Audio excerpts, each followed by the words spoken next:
I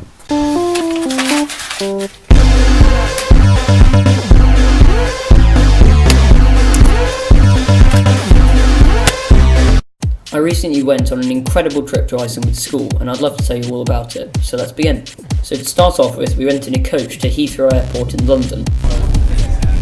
Say hello to YouTube, Callum.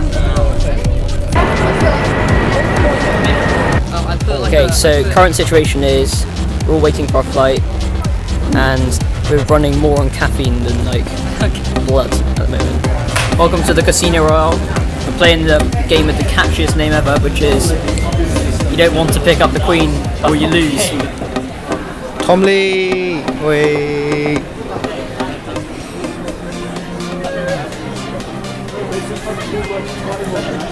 We then flew from there to Keflavik Airport in Iceland.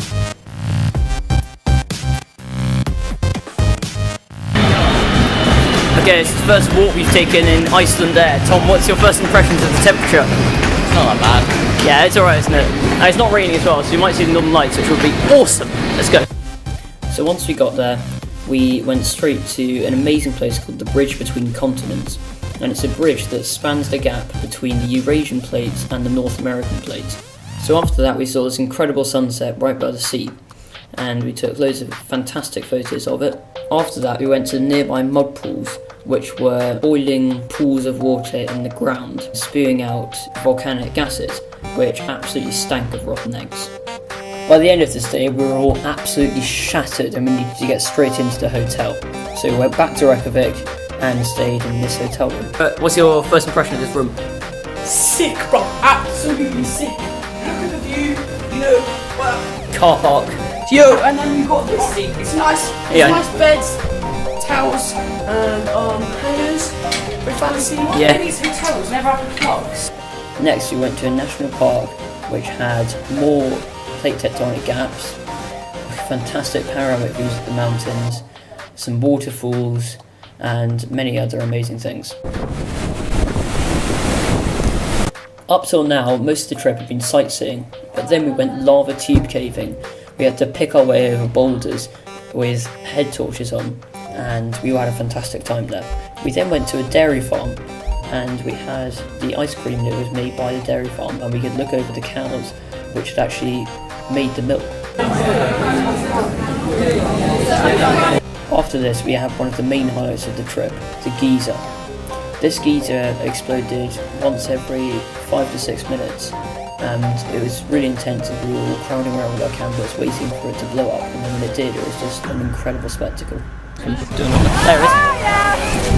Run, run, run, run, run! Oh! Did you see me? There it is. The last activity of day 2 was Gullfoss Falls, one of Iceland's most photographed waterfalls.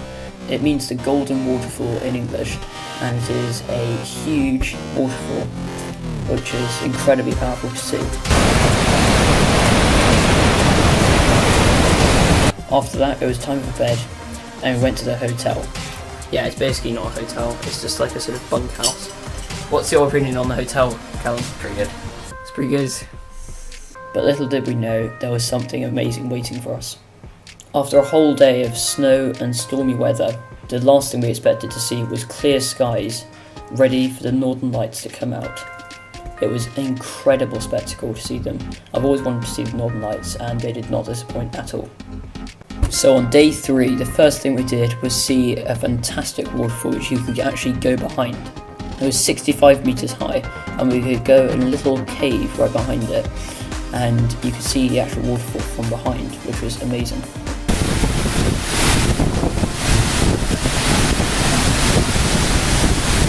Next, it was yet another waterfall, and this one was especially interesting as you had to go down a little canyon to get to it.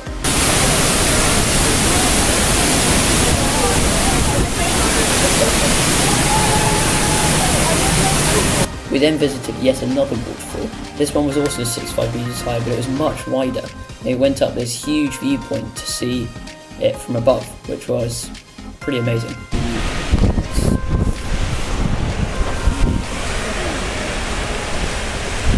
After that came the favourite part of my trip. It was the Glacier Walk, and it was just like nowhere I'd ever been before. The way the ice curved and the river weaned its way down the mountain, it was like something you see on TV, and you can't really capture it with the camera, but it was just an incredible place to be. I felt really lucky. Into the valley, it doesn't all move in one piece like a smooth sort of...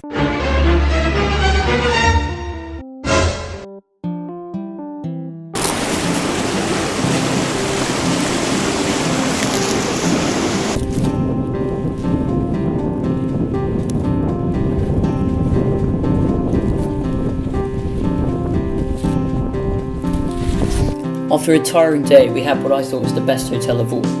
It had huge windows overlooking a fantastic view, and we all slept really well that night. And this is actually a really nice hotel. This is good, this is much better than ever. So we got up that day 4, and we went to this black sandy beach made of volcanic ash. And the waves there were just unbelievably powerful due to this incredibly strong wind, which you could actually lean into and it would just hold you up.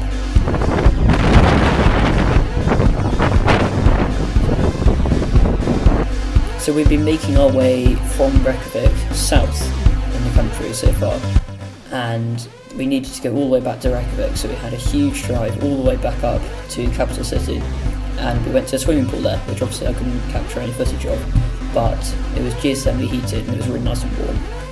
So on the last night we stayed in the same hotel as the first night, and we all had a food tasting competition tasting classic Icelandic food, and some of it was pretty grim, I'm not going to lie.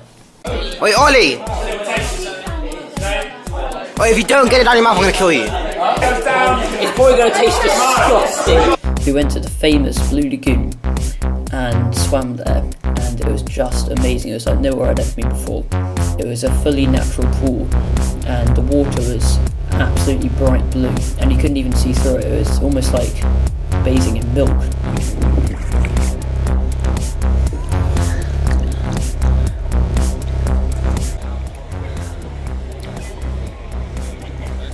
So after that, it was the coach ride to the airport and the long flight home. So I hope you enjoyed the video as much as I enjoyed making it. I hope that one day you'll go to Iceland too. It's a truly incredible place.